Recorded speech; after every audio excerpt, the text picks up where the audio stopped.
vous rappelle l'apparence, la voici, et je vous propose de rapidement changer cette apparence. Je vais directement aller sur le Daedalix Template Creator, qui est le module qui nous intéresse et qui nous permet de personnaliser le thème. Je clique sur configurer, et j'ai mes différentes options de personnalisation. Premièrement, je vais personnaliser l'entête. Je vais charger un logo. Voilà, donc j'ai préalablement préparé mes images. Voici mon logo. Hop, je le charge et en même temps je vais charger mon en-tête. Le voilà et j'enregistre. Voilà, donc j'ai mon en-tête, je vais voir ce que ça donne. Et voilà. Donc je vois que le logo est pas très bien positionné, je vais le repositionner et je vais aussi diminuer la hauteur de mon en-tête.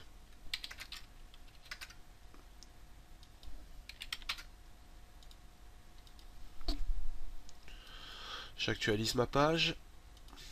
Et voici mon logo repositionné, mon bandeau c'est correctement positionné aussi. Je vais changer maintenant l'arrière-plan du site.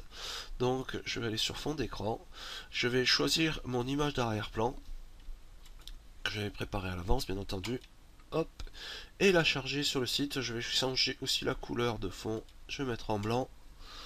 Je charge. Et voilà, mon arrière-plan est chargé. Je vais voir ce que ça donne en front office. Et voici mon arrière-plan changé. Déjà, rien que là, le thème a pas mal évolué.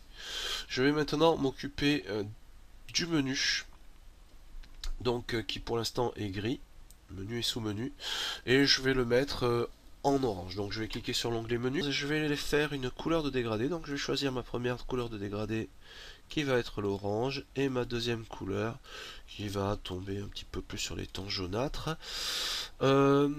La couleur du texte au survol de la souris, je vais m'essayer, je vais me risquer à faire dans du bleu, on va voir ce que ça donne.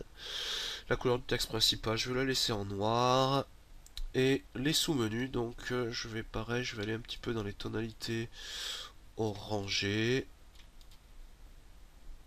Au survol, je reste dans du bleu. Et la couleur du texte, je la laisse noire. J'enregistre. Et voici mon menu qui a radicalement changé de couleur, comme vous pouvez le voir. Donc j'ai mon dégradé qui a été fait. Au survol de la souris, c'est bleu. Bon, ma foi, ça passe. Et le sous-menu, la couleur des sous-menus a changé. Bah maintenant, je vais m'occuper des en-têtes de blocs et de mes blocs latéraux. Ah, donc je vais cliquer sur l'onglet blocs et je vais donc changer aussi la couleur de mes en-têtes. Je vais aller dans des tons orangés pour uniformiser le site. Voici. Le bloc mon compte, je vais le mettre en vert. On va voir ce que ça donne. Ça risque d'être un peu pétard. Et la police de caractère, maintenant je vais la laisser telle qu'elle. Ça me convient très bien. Voici. Hop, j'actualise la page et donc nous allons voir ce que donnent mes blocs. Oula, c'est un peu pétard. C'est un peu pétard, mais bon, j'ai changé la couleur de mes blocs. Je vais quand même... voilà, c'est la couleur de fond. Hein, j'y étais un peu fort. Voilà. Et là, je vais revenir sur du bleu. Ça allait très bien, le bleu. Voilà. Voilà, là, c'est pas mal du tout. Je vais donc maintenant personnaliser mes produits phares. Parti. Je vais donc sur l'onglet produits.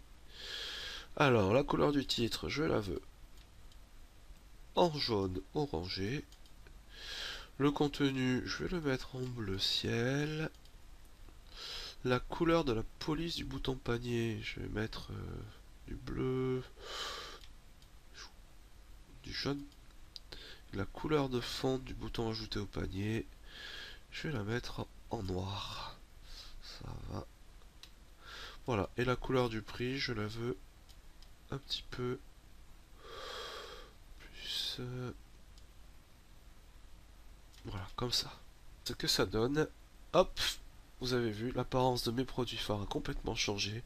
Mon bouton en noir, mon texte en bleu, le texte en jaune, mon prix en jaune. Voilà.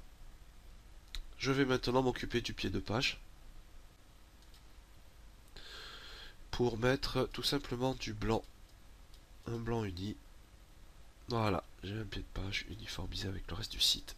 Nous pouvons uploader et changer les images. Donc bon ben voilà, hein, tout simplement j'ai personnalisé mon thème PrestaShop 1.5 en moins de 10 minutes. Alors je peux créer autant de thèmes que je veux, je peux dupliquer un thème, par exemple si je veux dupliquer mon thème geek et faire un geek 2. Voilà, j'ai mon thème geek 2 qui a été créé et qui est une copie du thème geek.